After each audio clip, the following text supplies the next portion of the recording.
cheesesteak restaurant of all time. They're fighting each other like being little bitches, you know. Join forces, you pricks. Forces. They'll take over the world, you know.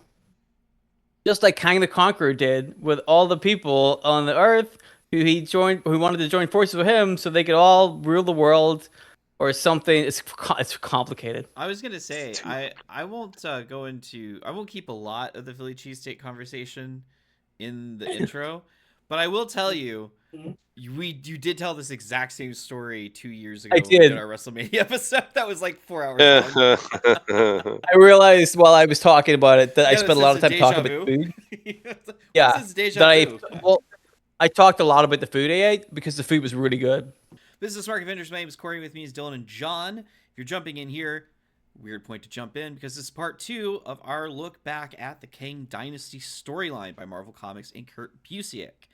Dylan, when we last left off, Kang announced that he was going to invade the Earth, and they didn't really do much for a bit because everybody else was busy with some secret organization that needed to be looked into, and then a Russian nuclear guy who had powers that turned people into ghosts, and then also there was a really old caveman who had some science fiction tech that said that he only wanted to protect the United States from Kang. Everything else can go fuck itself. Because we know that what we know our cavemen for, it's their patriotism. So, yes, what we famously know about cavemen is they're all American. They're all American. Also important to point out is that Hank Pym wasn't Hank Pym, but might have been Hank Pym, but it was actually Hank Pym the whole time. Yes, but now we're back to being Hank Pym. That's great.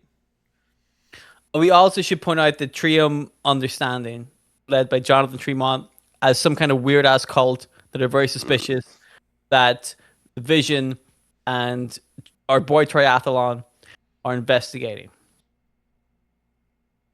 Have we caught ourselves up with everything? As much as we can be. Yeah. Kang and the Scarlet Centurion are just hanging out on a big sword in space. Having a father-son fishing trip. Playing Sudoku together. Cats in the cradle. Yeah. You know, throwing the football around. Old pigskin. Mm-hmm. Throwing a pig around because in space, so it floats. Yeah. Okay. So, Corey, real quick, how batshit insane has the last couple of issues been? If you looked at the last episode we did. It's been real random, honest to God. It feels like on a scale of 1 to 10. I mean, on in tradition, there's the hero's journey where most storylines can be fit into that format. I'm still really waiting for that hero's journey to kick off because I don't know who the fuck the main character is at this point. Nobody seems to be a lead except for people seem to just be there. Like Stingray was listening in on something. That was something he did. Triathlon was around. We know that for sure. Justice and Firestar were spying on people. We know that. Yes.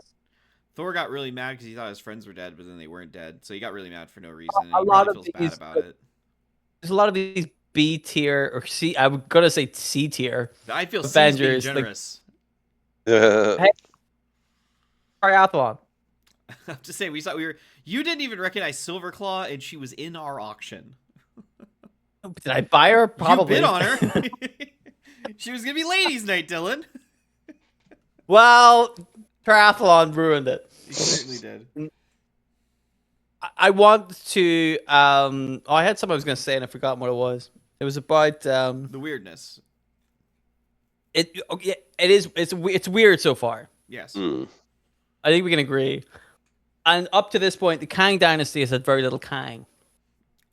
This is what I wanted. Minuscule amount. I wanted a bit of Kang. How do you like your dynasty? Well, Kang. Feels dirty when you say it like that. It's a normal thing that people say. That's the t-shirt. It's a normal thing people say. No, well, how do you like your dynasty? Full of cat. Can you imagine the picture I will draw for that t-shirt? I actually do like that's a normal thing people say as a catfish. Okay. Material. Speaking of normal things that happen, we're going on to issue 47 of the Avengers. And it starts off with Warbird, Carol Danvers. And it's kind of like her thoughts. She's like dreaming something. She's imagining something. She's imagining the time that she met a man called Marcus. And they had a great time. I feel like we very briefly talked about this on the show, but if we haven't, it'll all come back to you in a second. He's remembering the time that she met a man called Marcus, and they had a lovely time, and they felt like they should be together. And at some point, they did come together. And it turns out that Marcus was the son of a man called Immortus, who is in turn a future incarnation of the time-traveling Kang the Conqueror. Remembers the time that she had sex with the Scarlet Centurion, which explains earlier, whenever they met each other, how they felt like they had some sort of familiarity with each other. Yeah. So after this happened, Carol Danvers is remembering the time that she was impregnated by Marcus, and then she gave birth to Marcus. Oh. Yeah. Now you So- remember. So here's the thing. Yeah? I've known about this part of Captain Marvel's lore for a while, because it's something people always point out to as this really weird thing where she got like. Some people say sexually assaulted. I don't know if that's. I think what you it would definitely count as sexual assault because he basically puts a bit of a whammy on her to make her fall in love with him. Like none of Yes. her feelings are Okay. natural or Okay. anything. I think I missed that in the build up here to this realization. But yeah, so she was Put a pin in that. so she was sexually assaulted by a man so that he could give birth to him. So Who gave birth Yes. to himself. so is Jocasta in this comic? Because I feel like she should be if she's not been. No. Okay, Nope. just if we're gonna get all Oedipal, we might as well just fucking get Oedipal. All the other Avengers, sure. Everybody else, But not the one who Oh, that's thematically would right. make sense with their name. I got it. every other Avenger they could find. Yep, sure. So Yeah.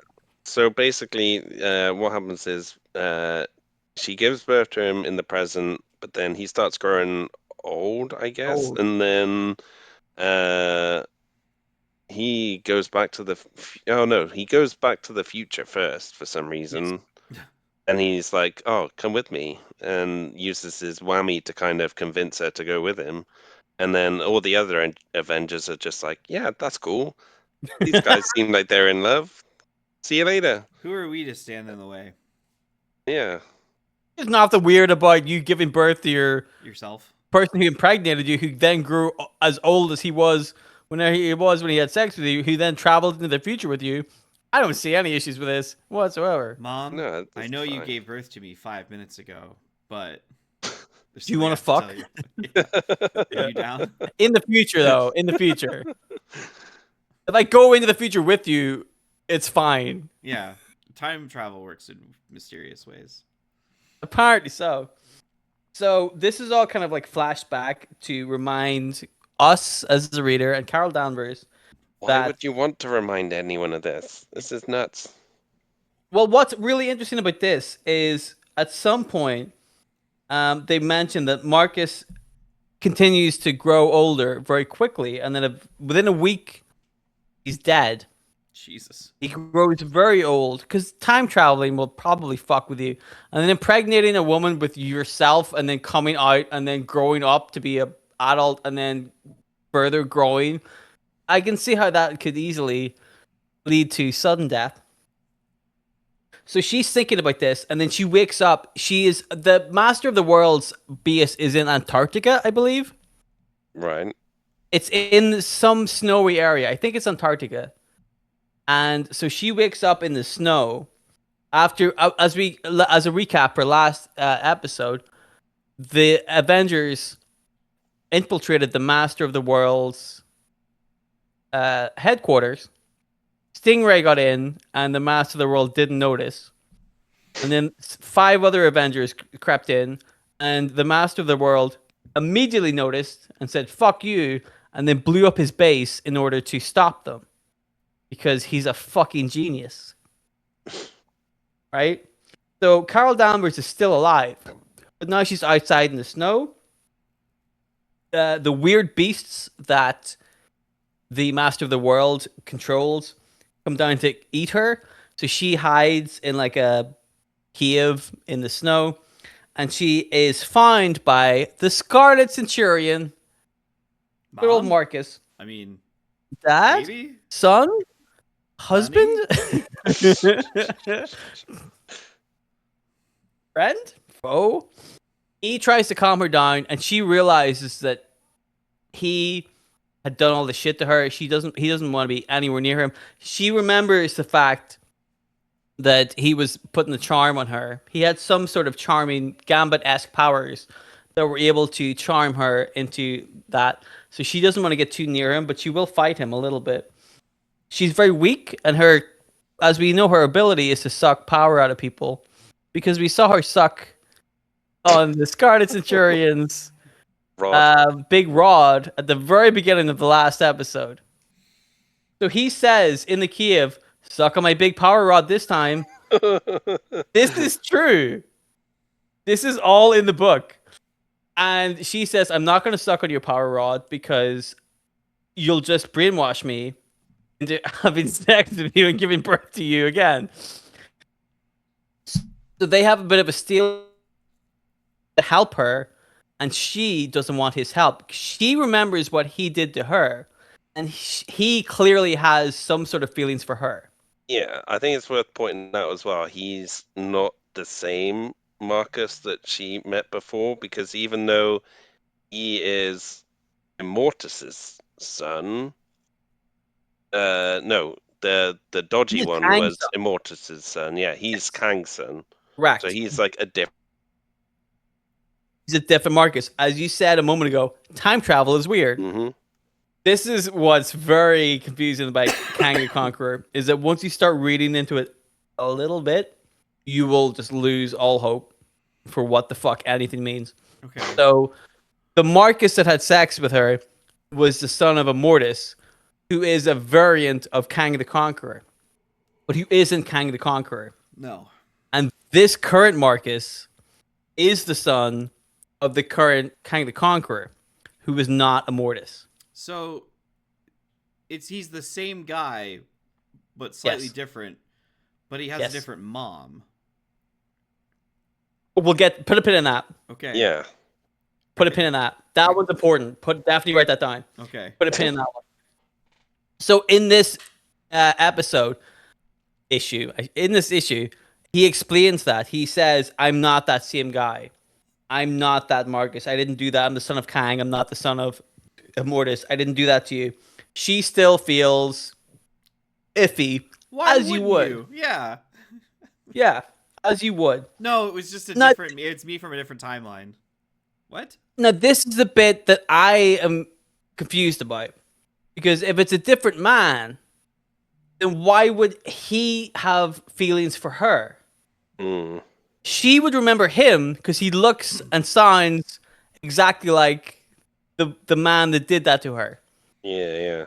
But if this is established as a different man who hasn't actually met her before until they were outside the UN building, why is he obsessed with her? Why did he come and meet her?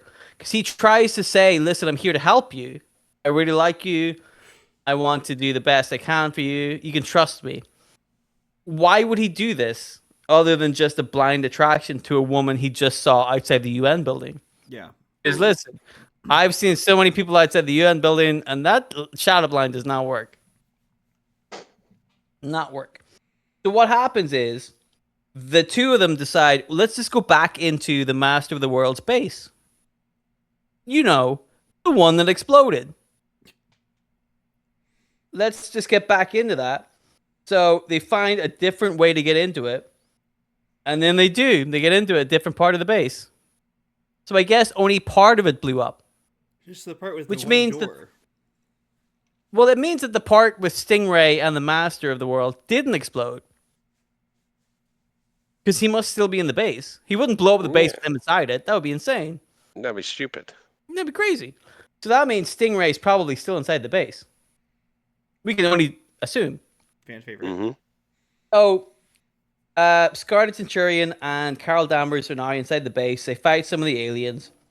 They have a big thing. And at some point, Carol Danvers has to rescue the Scarlet Centurion. She grabs onto his rod, sucks some of the power, and then she realizes, I did that. You didn't try to mind control me. Whatever. It's all good. But she's still a bit iffy. The other Avengers that were with her, Yellow Jacket and Quicksilver, etc., are also still alive.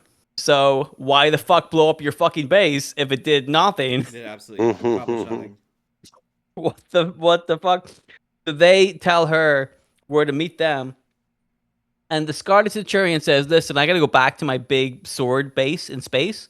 But if you need anything from me, all I want to do is help you out. Trust me, I'm gonna be looking out for you. Okay? So he flies up into space. Now we get to the Avengers Deep Space Monitor Station. Okay? Who was on the Avengers Deep Space Monitor Station? Well, it's obviously Quasar and the Living Lightning. Sure. Mm-hmm. Yeah. A billion Avengers. So they are in this base, just hanging out in space, looking for shit. And obviously they didn't see a big fucking sword that they said we should phone up Earth and go, yo, dude. Hey, you it's seen coming that? your way. Yeah, watch out for the big sword. But I tell you what they do see. A big ass black pyramid. Corey's not reacting to that. But So let me there's a explain. giant pyramid in space now. That is Yes. the end of issue 47. Okay. So again, they've introduced something. So a lot happened in issue 47. All of Yeah. it unpleasant. Mm-hmm. Okay. Relatively. Now, I should point out that whenever Kang the Conqueror was talking about all of the potential threats that could happen to the Earth, way back in like issue 1 or 2 of this, one of the things he said might happen was that radioactive ghost hive minds might take over the Earth. One of the other things that might happen was some sort of mysterious entity that I can't explain, which was represented as a big giant black pyramid. Okay. pyramid in space. So here, in what anybody else would have thought was an inconsequential panel in like issue 2 of this fucking saga, turns out to be really important. Foreshadowing. Yeah. The shittiest foreshadowing in the world. So, issue 48 starts with this big fucking pyramid in space. And the Living Lightning and Quasar are like, we gotta go see what the fuck that is. So they do. Now, at the same time, Captain America and the Wasp, Jack of Hearts, and Photon, again, keep a track of all of these fucking adventures. They are in space. The other Captain Marvel. They are going to attack the big sword of Damocles Mm-hmm. that Kang runs. And Kang's like, I told you not to fuck my base. I told you. I said, don't fuck my base. So, we cut back to the Avengers in the Master of the World and his base. Much like the other episodes, other issues where like just stuff happened for a couple of panels, to give the illusion of action. We then cut to the Trium understanding. We have established in the last episode that they were developing some sort of spaceship. And they were also established that they knew that some sort of evil thing was going to come to the Earth. And they wanted to stop that or be prepared for that. That's what the spaceship was for. A lot of the brightest and best minds of the Trio of Understanding start to get onto this ship, including the Vision and our boy, Triathlon. And of course, Jonathan Tremont, who runs the organization, that obviously is not a cult. And they ask, hey, how does your ship move? How is it powered? Like fucking rocket fuel, like most other rockets? And they were like, no, this one's funny enough. It's powered by the thoughts and feelings of all of the cult members of the cult.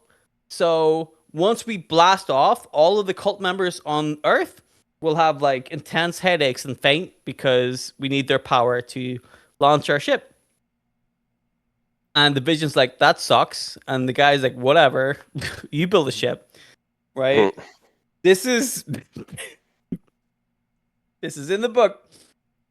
So there's a lot more fighting going on with all this shit.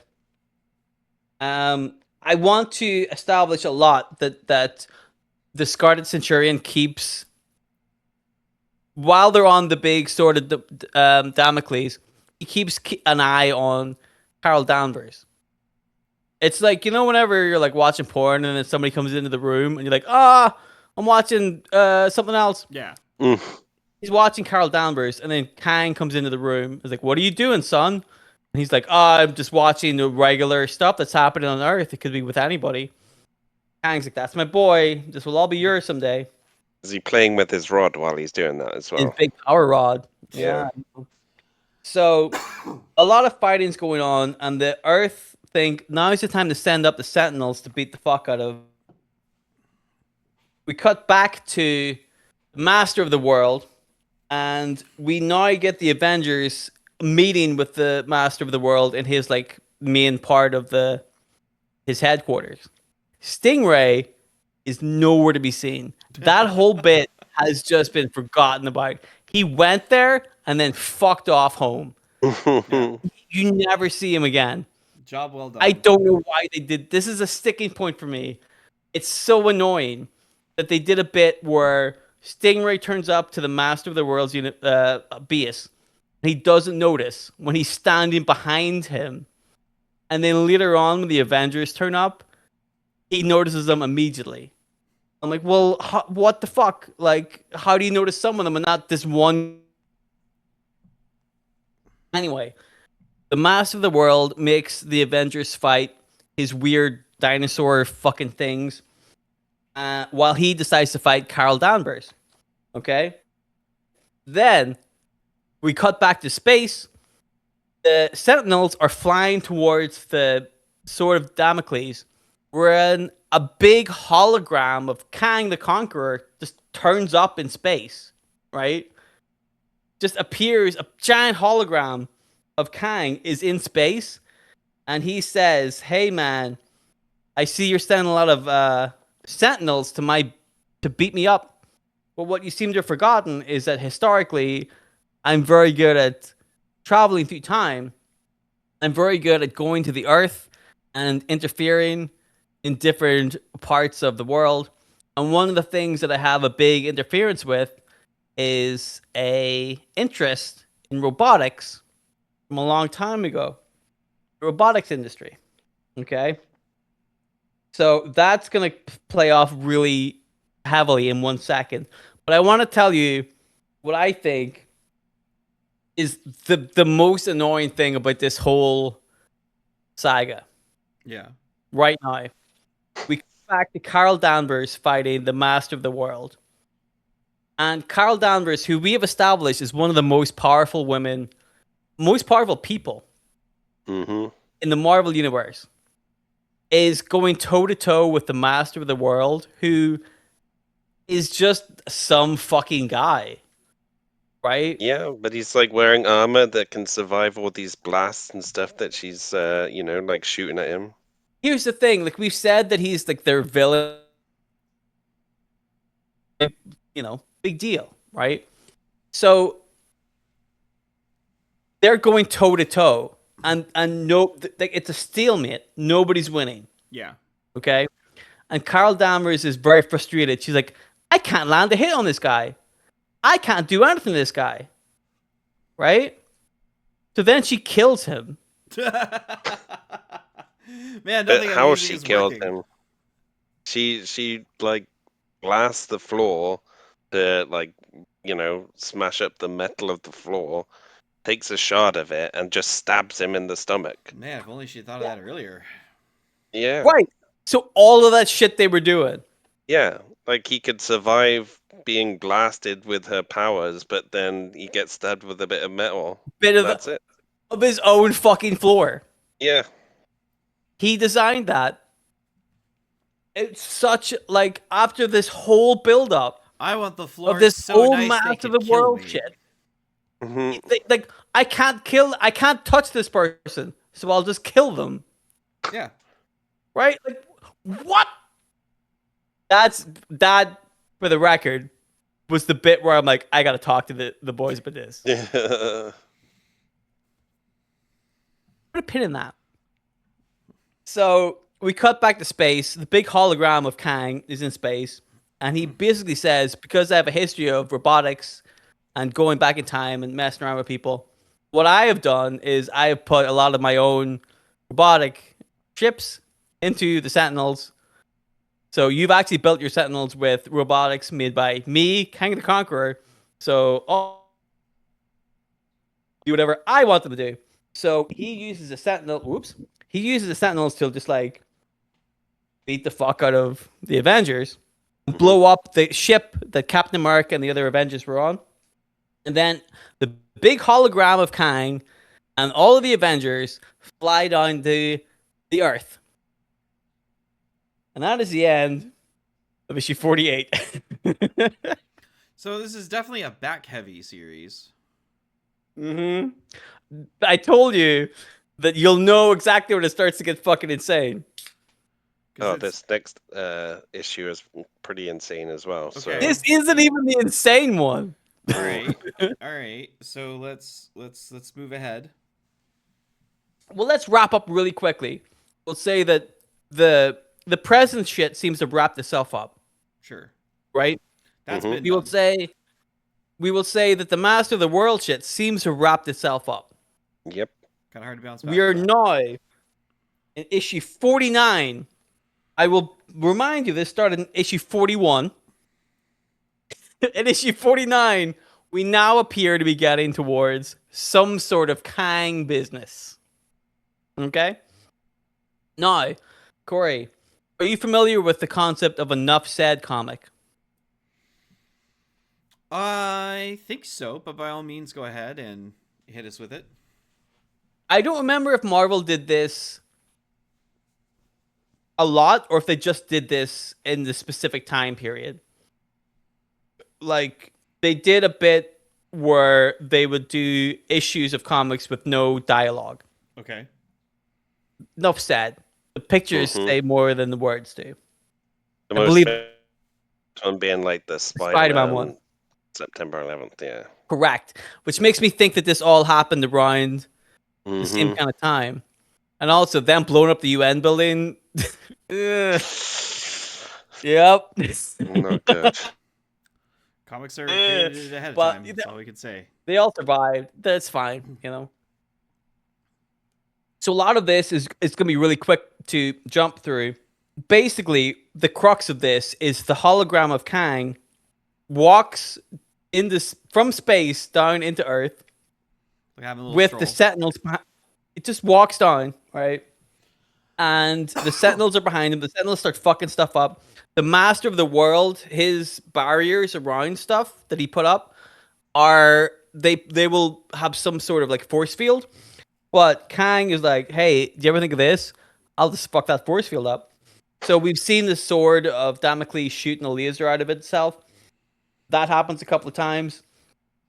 What's really fun is that we see the hologram of Kang being incorporeal in that Avengers like Thor and stuff will just fly right through him. But also, he can just like shoot lasers out of his hand. So, cool. There's a bit where in the White House, George Bush is just watching this happen. Like he's just looking out the window and seeing this shit. I'll just really quickly Just show wringing you. his hands. He is just looking out the window. Just be like, whatever. I'll just I wonder watch what's it going on burn. television. Yeah, well, Nero, at least Nero could fiddle.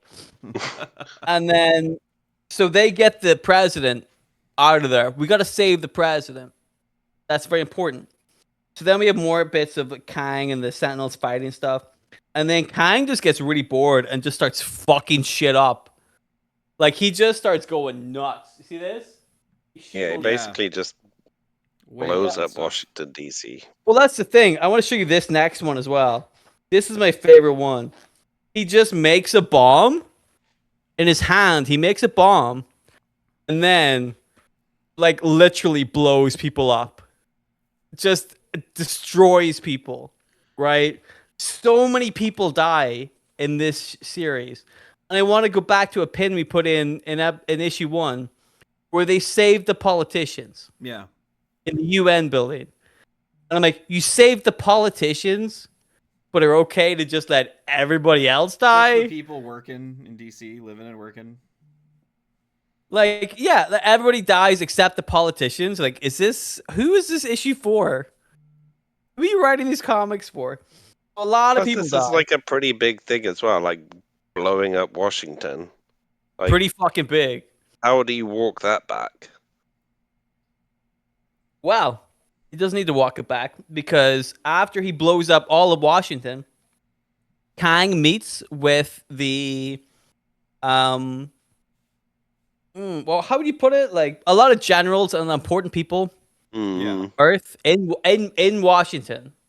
Okay, so it's not like a general representation of all of Earth. He just goes down to the bit that he fucked up and said, "You guys have to surrender all of Earth to me. America has to make this call on behalf of the rest of the world." And America says, "Okay." Got it. And he also makes it very clear that he wants the Wasp to sign the declaration that gives the article of surrender over to Kang the Conqueror. Why the Wasp? Correct. She's basically been like she's the captain right? of the. Yeah, she's been the one running the show for the most part during all of this. Yeah, I forgot all about that period of time where the Wasp was the chairperson of the Avengers, aka the leader. He's doing a lot of behind the scenes stuff. Like I said, I've been trimming a lot of this stuff out because a lot of it is just like yap of the Avengers. But she's been doing a lot of the behind the scenes stuff.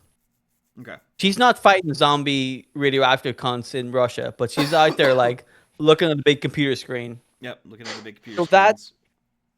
That's the end of issue 49. Any questions? Any? Well, it seems that how many issues are there? 54? 5. 55. We have five left. So they just decided now to really ramp up the action of it, which is nice of them to do, considering they've wasted. Right, because it's been slow as shit so far. They've wasted about 10 issues with your time. Correct. Now, I get that they want to like add some kind of like world building or whatever. Like if a guy from space was like, we're going to fuck the whole planet up, people from here would say, we'll do whatever you want, so we'll be on your side and you'll look at us favorably, right? Yeah. I understand that. But that doesn't explain the presence bit happened independently.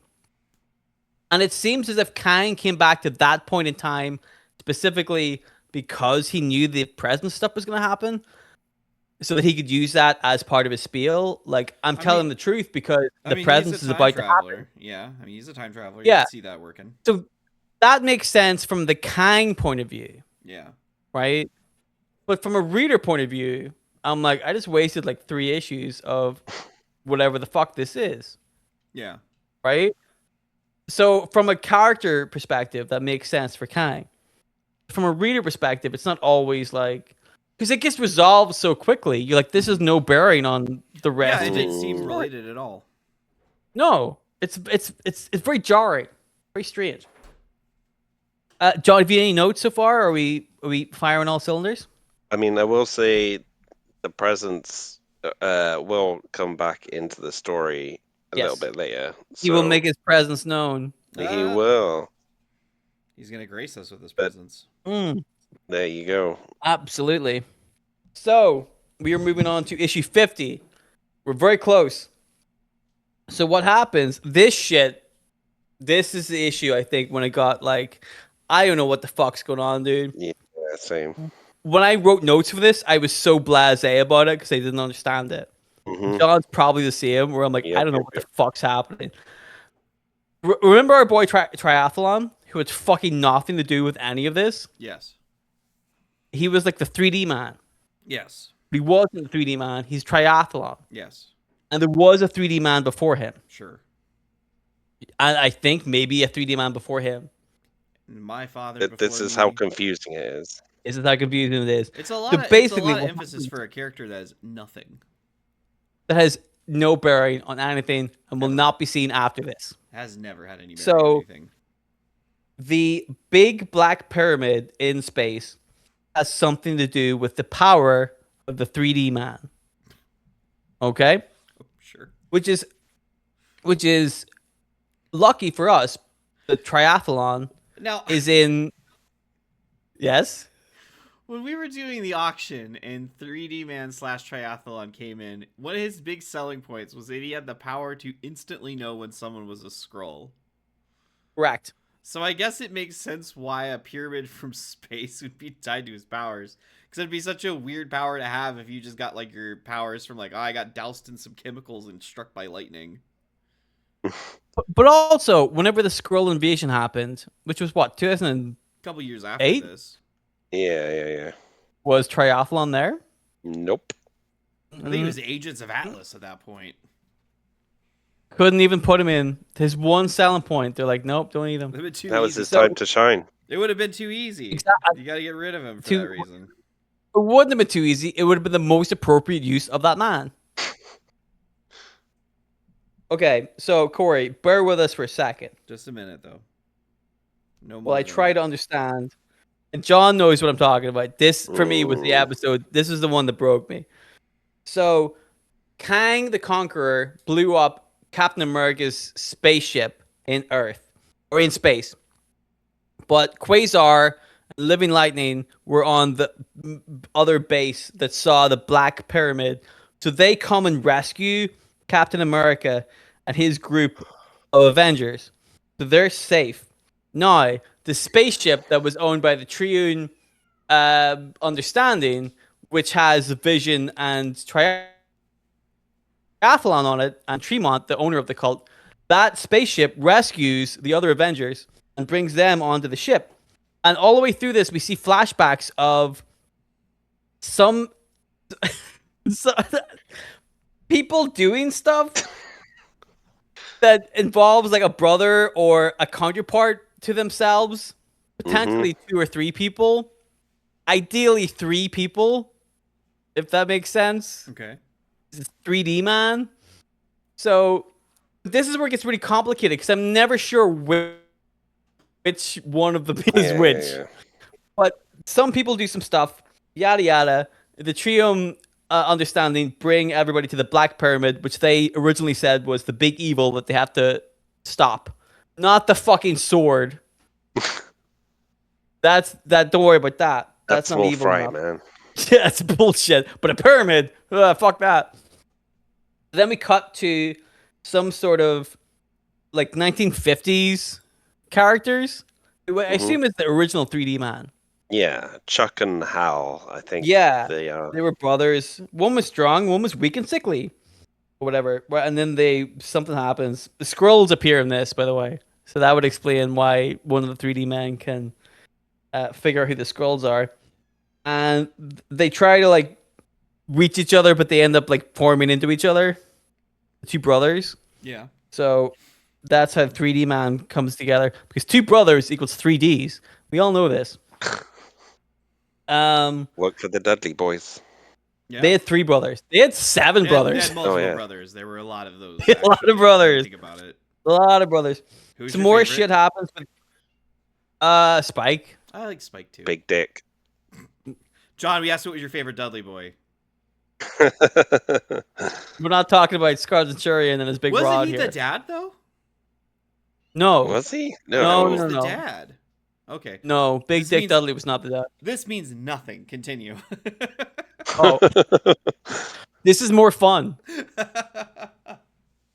This episode, this issue fucking killed me. This was fucking awful. So they keep going back and forth between weird shit that happens in the past that involves some sort of 3D man and the Avengers on the big pyramid. Mhm. And then they get to one where a guy is like traveling up the mountains because they're trying to get to something important. And then one guy's ahead of the other guy. But the guy behind him like shoots him in the back and like whatever the important thing is, it's mine. And then we cut to okay, so then we immediately cut to the Avengers dreaming weird shit.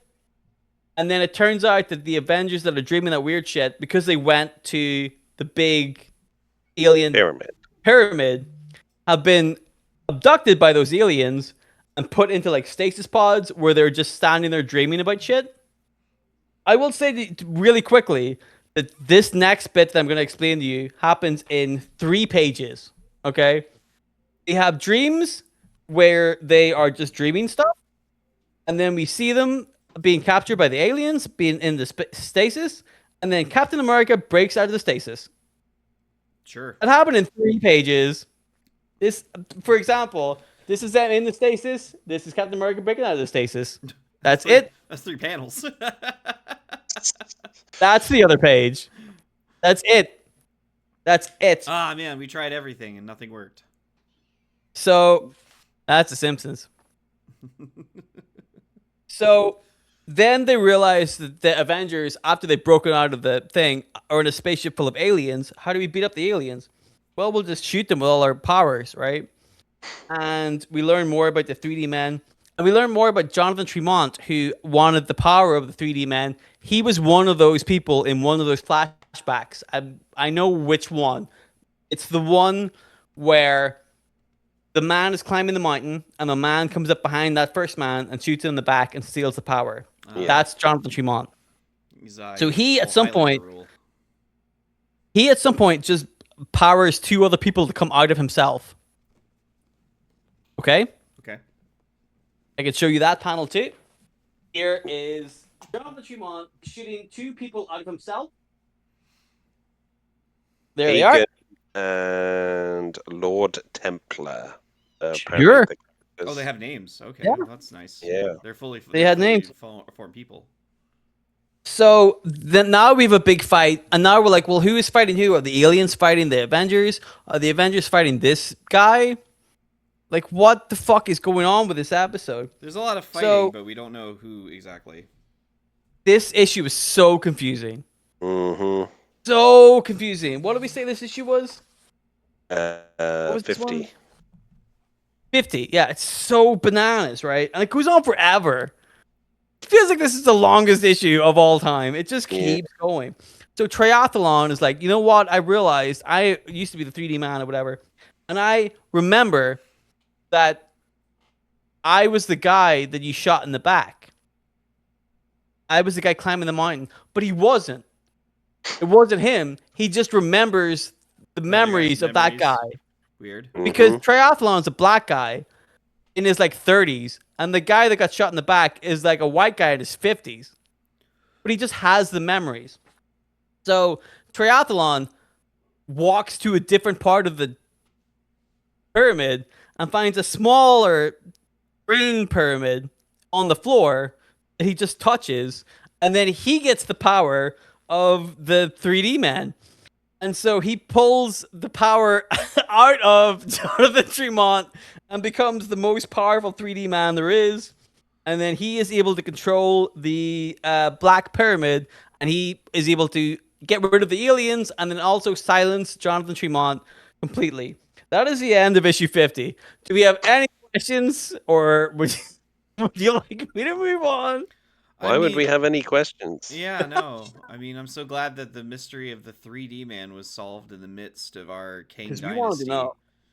Yeah. So Kang, like, so just as a thing, like, we saw Kang wreck shop on DC, killing countless people, and the follow-up to that was to fuck off to space and do some 3D man bullshit.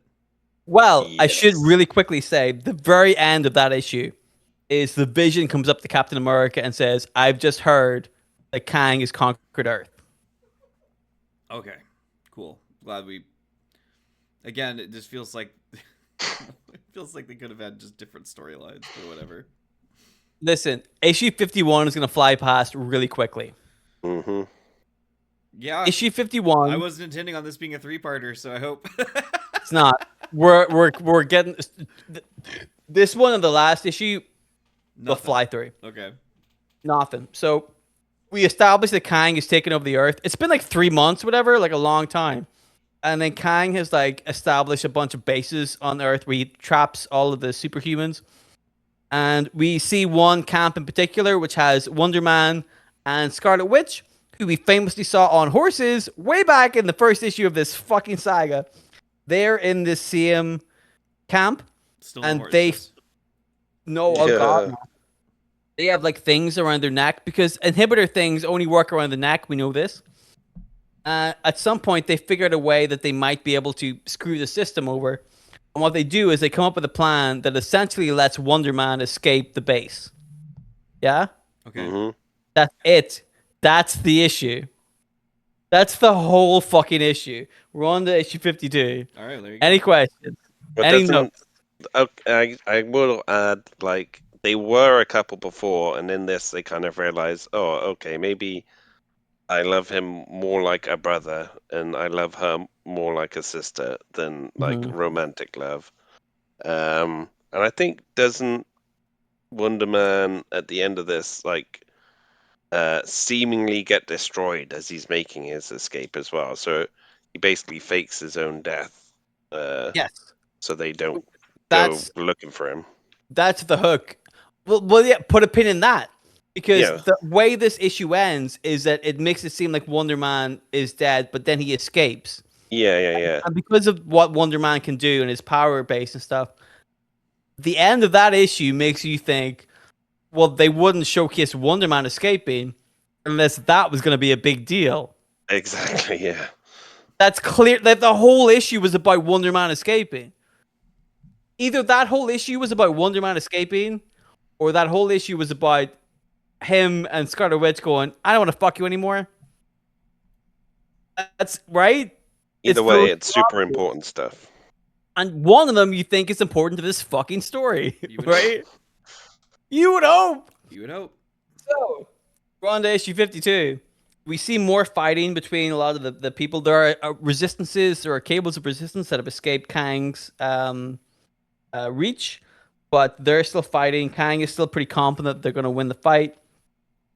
A lot of stuff, a lot of talk. They're trying to figure out a way to solve all this problem.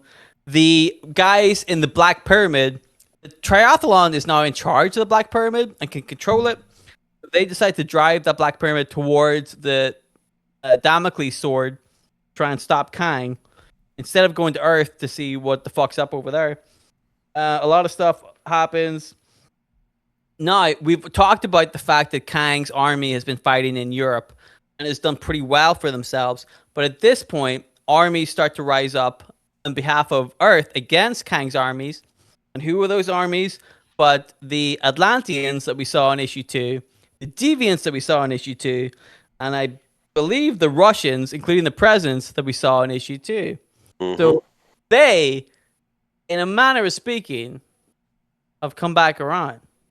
So we do see the Presence again. He's not dead. So he's back to like fuck some shit up. And Kang, And who I'm ready also to fight. isn't dead as well is Stingray, who's reunited with the Avengers at this point.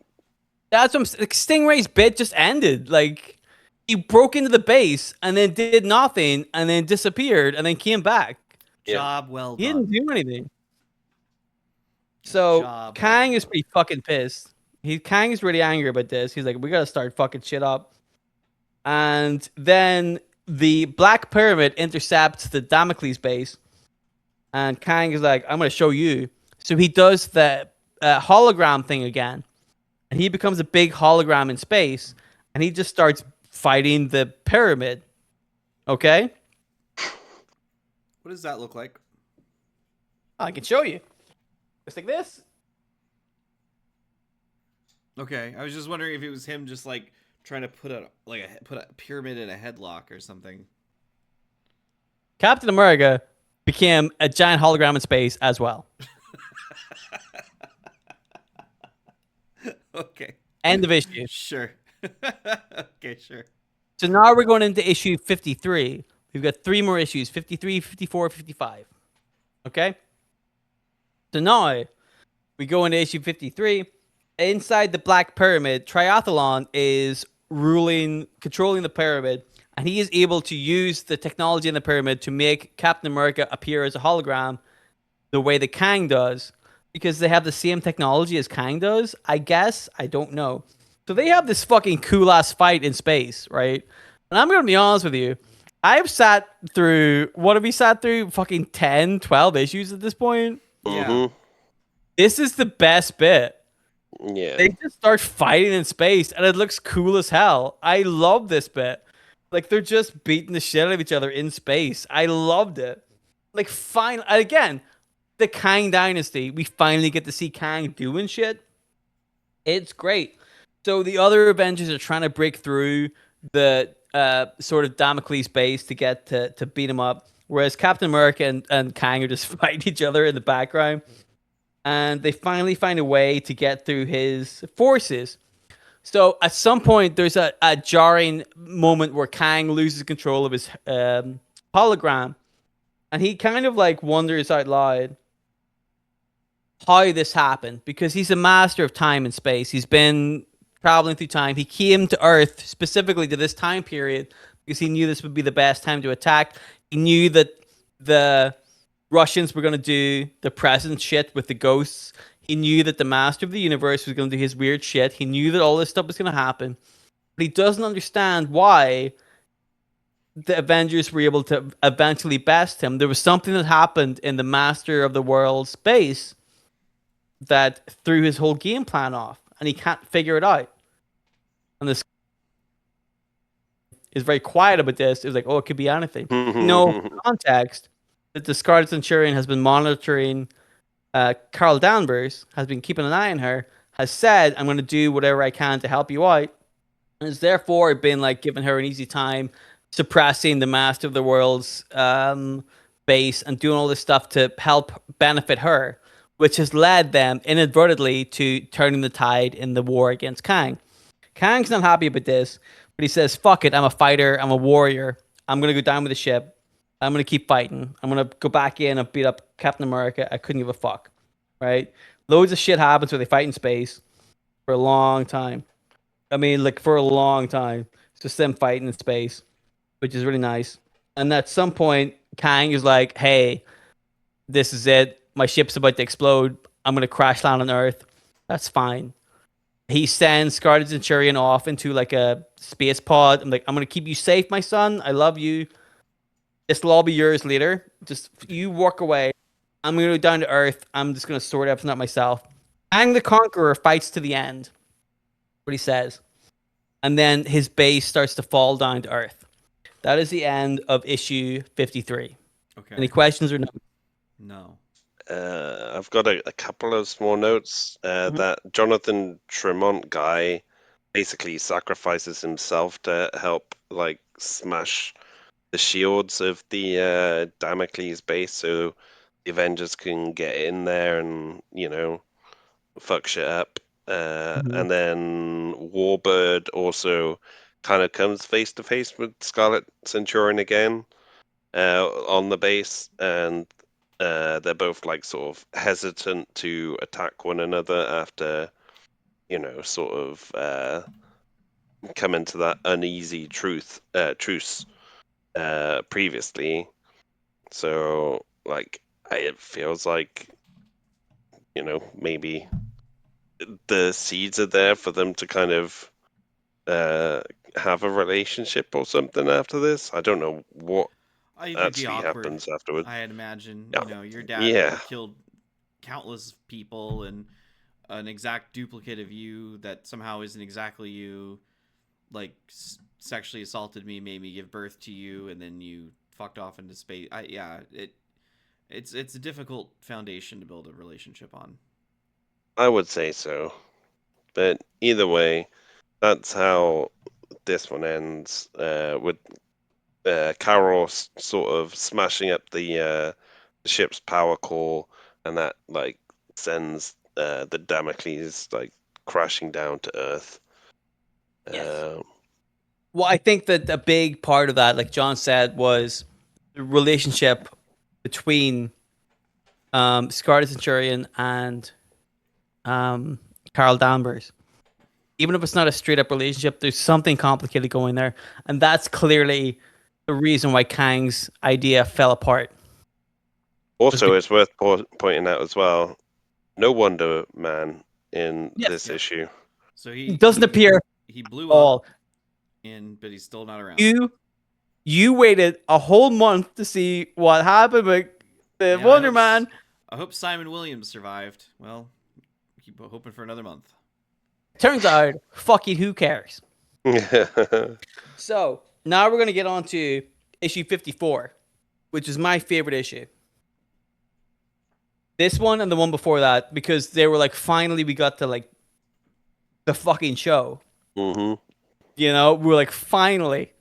And I loved that fight in space with Kang and Captain America. I love that. Captain America. It's just, that's comics, right? Yeah. It's just fun and cool. The problem is we spent 15 issues getting to that point when you didn't have to spend Took some 15. time. Like, do we need the pyramids? I don't know about that.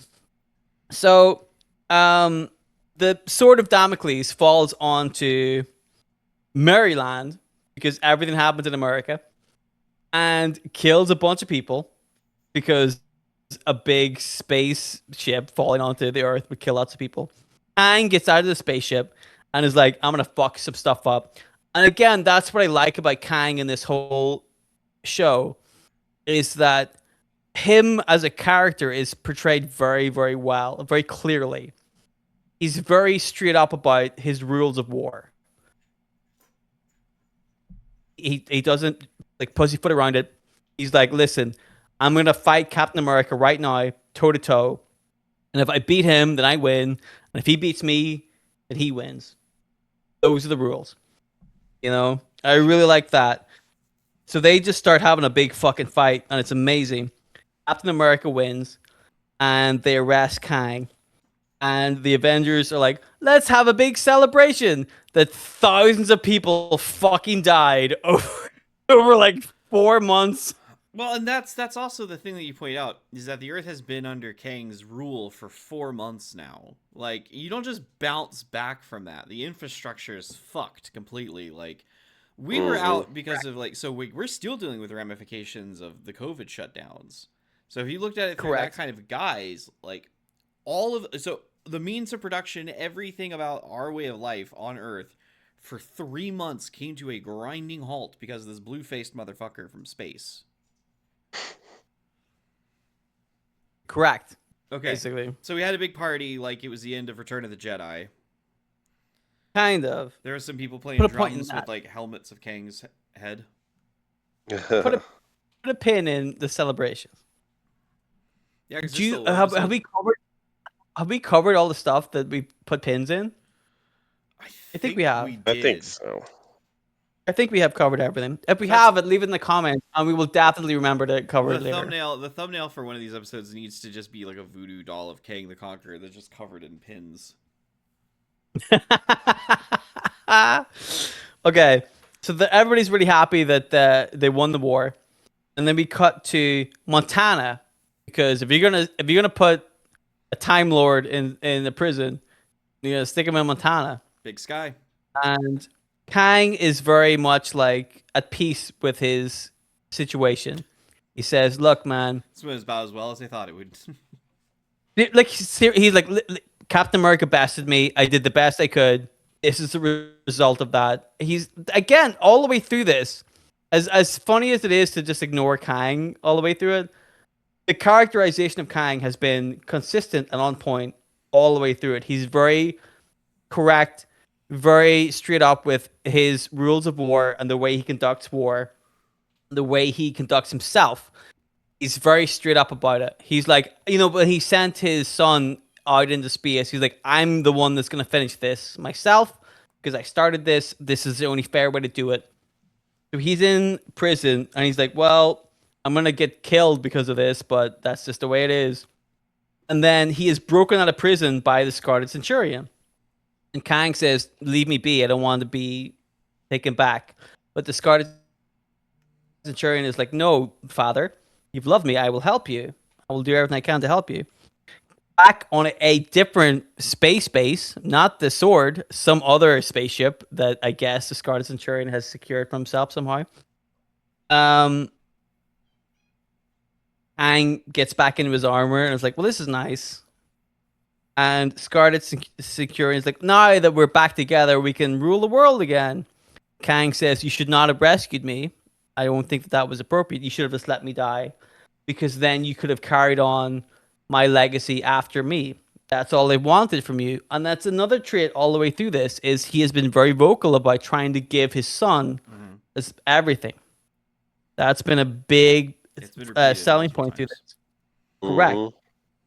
So at some point, they go into Kang's private chamber that has been alluded to a couple of times in the not that often, to the point where it's worth bringing up, but it has been alluded to a couple of times in the omnibus so far. And when they go in there, they realize that inside Kang's personal chambers are hundreds of different pods of Scarlet Centurion clones. And Kang says, listen, here's the thing. You're not the first, Marcus. You were the best one. But I have realized that you are as weak as the other ones, because you were the one that betrayed me. You were the one that was hanging out with Carol Danvers. You were the one that did that to me. And I give you plenty of opportunities to admit what you did, to talk to me, to explain it to me. And all the way through this, you never took that opportunity to be frank with me. And so you must die. And he stabs him. He kills his own son. Which again, I think is very appropriate. Like, he really did to give his whole empire to his best son. And he gave that son every opportunity to admit his mistakes, and he didn't take them. And so Kang, in his own like brutal honesty, was like, this is the only way forward. So all the way through this issue, or all the way through this whole run, this, by the way, we've got one issue left, 55. This is the end of issue 54. I will say, as a point right now, there will be no more Kang. Kang will not appear in the next issue. Okay. It's barely worth talking about. What I want to say is, I think as a way to establish Kang as a character, those last two issues were fantastic. Like, to me, like, I understand everything about Kang from those last two issues. I will say, we were like 16 issues deep. Yeah. Fucking Kang Dynasty. But we'll get to that conclusion in a second. That is the end of issue 54. Any questions or any other notes? I'm going to leave my comments Nothing for for the me. end. Excellent idea. John, do you have something to say? No, nothing from me. Excellent. This next issue, quite like one of the other ones before this, the Wonder Man one, will fly by. Basically, this is a lot of the Avengers patting themselves on the back and saying we did a great job by saving the world. But there is a moment where the Avengers meet with Carol Danvers. And Carol Danvers says, look, in the heat of the moment, I killed the master of the world. We were having a fight. We got into a stalemate where I couldn't beat him. So then I killed him. Which again, they repeated it again. And I'm like, okay. So Captain America and his team of Avengers get together and say, listen, you did what you had to do for the good of the world. What you did was, the master of the world had shit that we wanted to take. So you killed him, and then we took his stuff. So really what you did was a benefit for the United States, because we all know that's how the United States works. Sorry. If we kill somebody else, we get to take their stuff and use it for our own benefit, because that is the crux of this story. When the master of... I mean, that's what Kang wanted to do. He wanted to when the master of the world... When the Master of the World gets introduced, he brings up his like towers that he uses for the United States. And the idea is the Avengers immediately just say, we're going to take that shit for ourselves. That's why that happens. And then they kill him and they take it from him. And then Captain America rules, because you took it for us, that death is entirely justified. And then they just have a big party. And that's pretty much the fucking issue. Like, there's shit with 3D Man where they try to explain it. There's shit with, like, other Avengers. There's shit where they try to, like, wrap it up. But really, it's just, hey, Carol Danvers, don't worry about killing that Don't feel dude. too bad about it. Let's just eat this giant hog. And then that's it. That's that fucking issue. Well, That's I will how it say ends. they do have a bit at the end where, like, the master of the world's technology, like all of his weird structures, just start like falling apart without him. So that's why we never see those again. And then Iron Man is kind of a bit torn up because one of the people who got killed was like the Avengers liaison with the government. And then like him, Captain America, and Wasp, they both go. They all go to like the National Mall in DC just to pay their respects to the fallen. But yeah, that's basically it. Basically, yeah.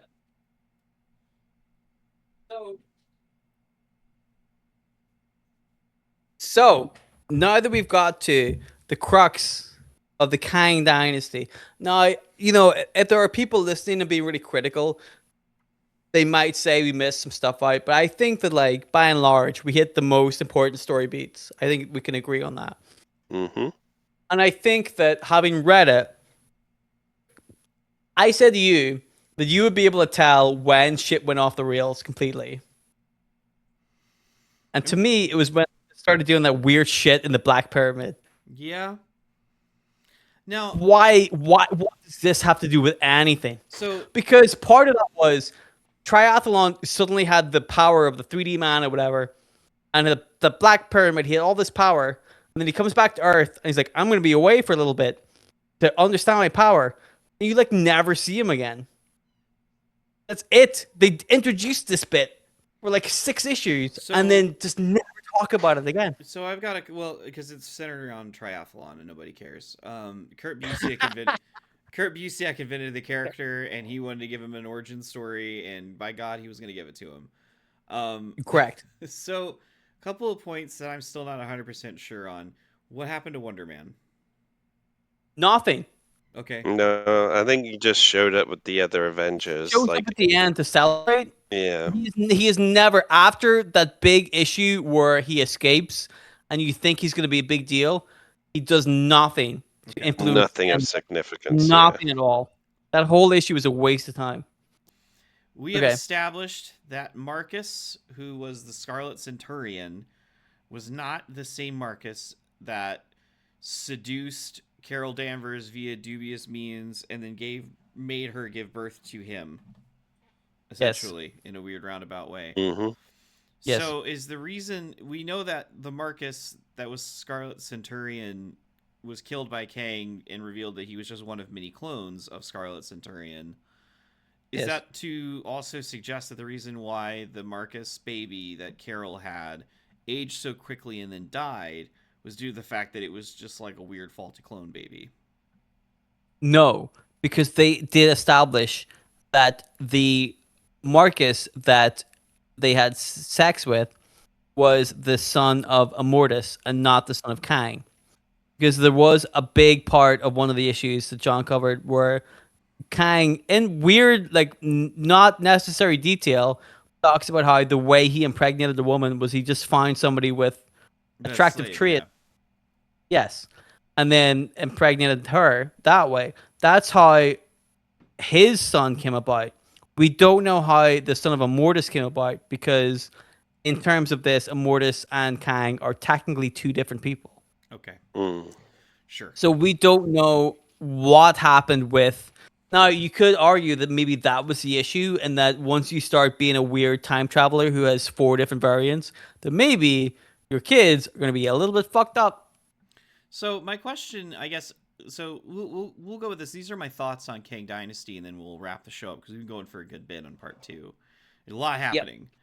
Mhm. It seems like Kurt Busiek had a really great idea and a really great understanding of Kang.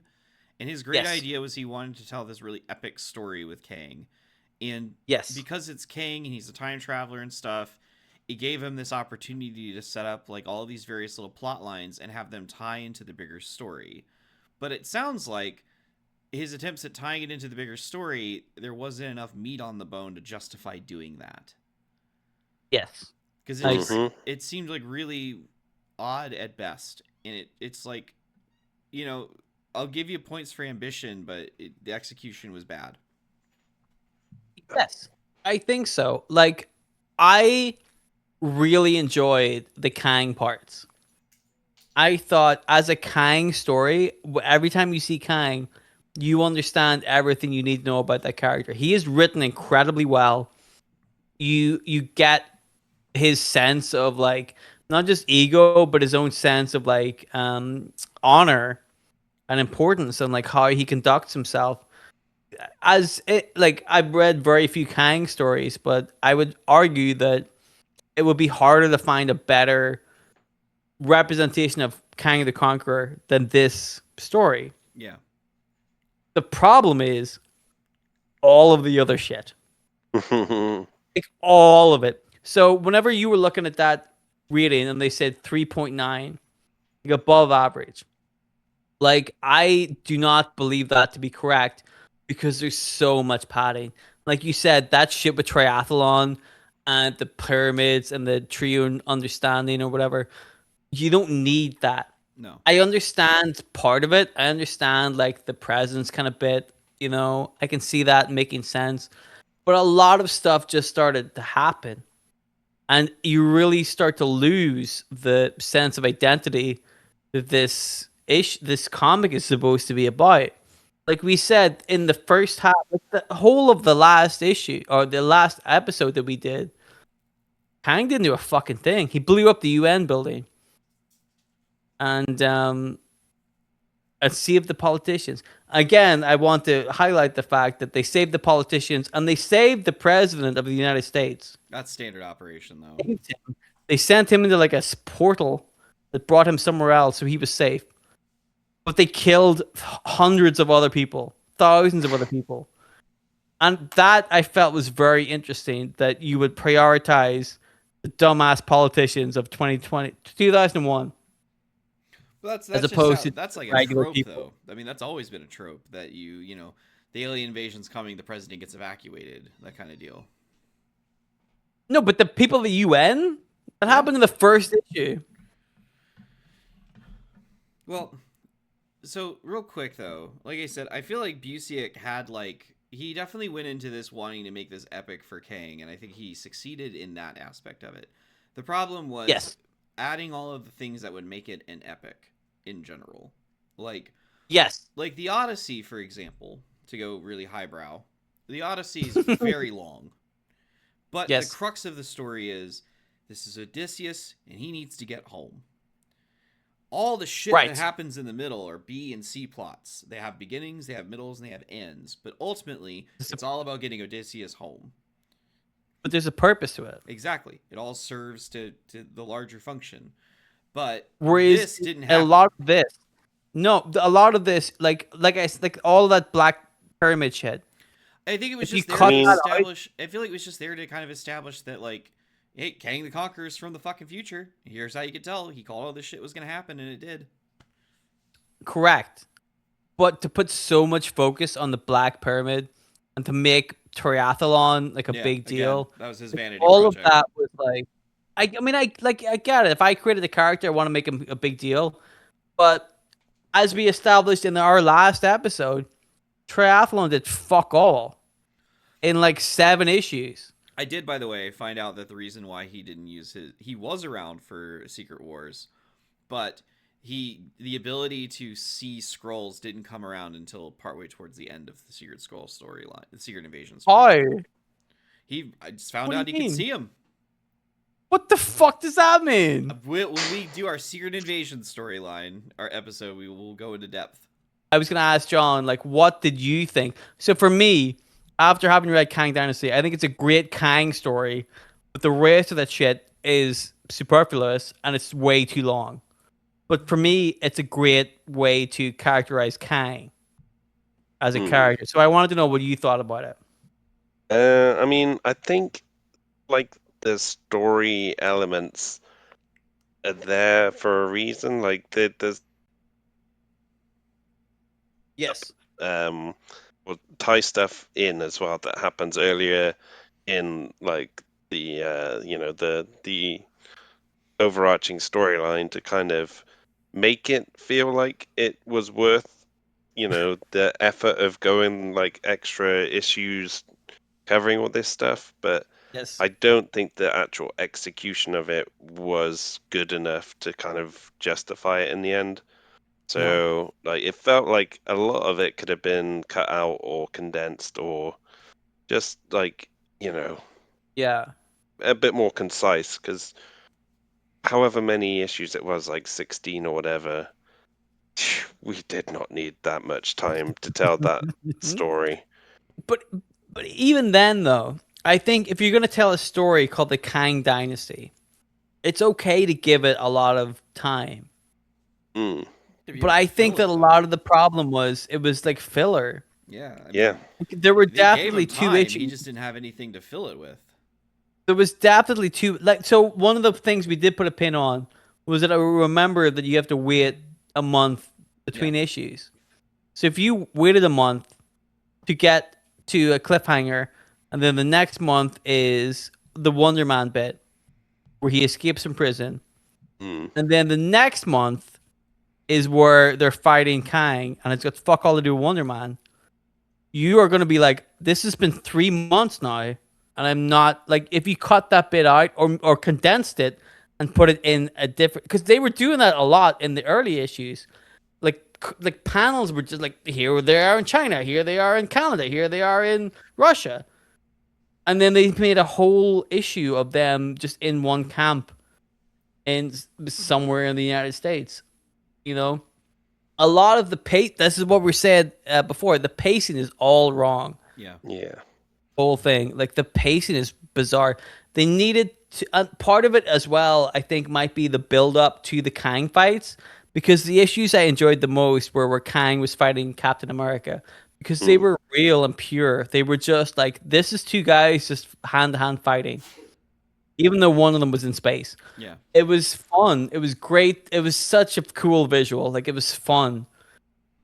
And you think that's what people want. That's what you want to build up to. This is great.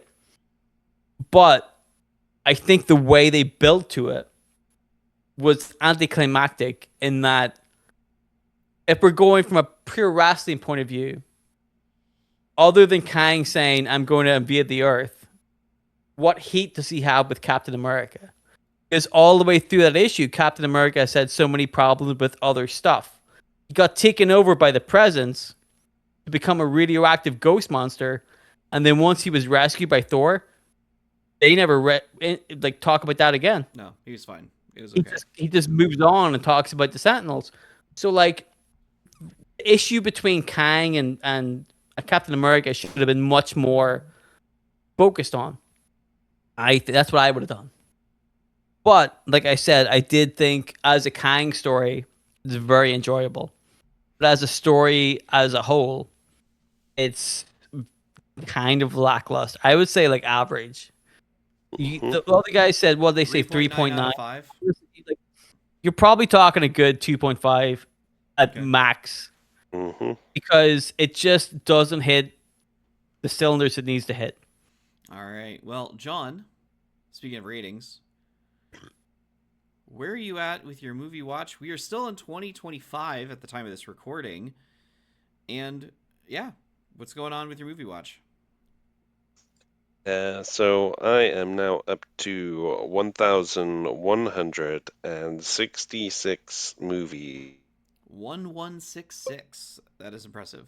So 1,166 movies. Hopefully, I can reach 1,200 by the end of the year, but time You is could do it. running out. You could do it. Yeah, I believe in you. All I right. believe in me too. John, where can they see your review for hopefully your 1,200th movie before the end of the year? They can find it on Letterboxd at a Big John Bowski, all one word. All right, and Dylan. There we go. There you go. Your turn. Thank you. I do a radio show sometimes on Monday nights from 9 o'clock to 11 o'clock UK time. It's available on Bounce Digital Radio. Code UK. The link is in the description somewhere. We play a lot of rock music. It's pretty fun. Sometimes I stream on Twitch at Spooky LaRue. I draw pictures and then I draw those pictures and animate them and turn those animations into videos for YouTube or TikTok at Team Crows NI. There you go. Yep. I got other stuff too. It's in the description. My computer keeps trying to freeze as we record, so we're going to go ahead and shut it down now. But we'll see you guys later. Until next time, goodbye. Goodbye. Bye bye.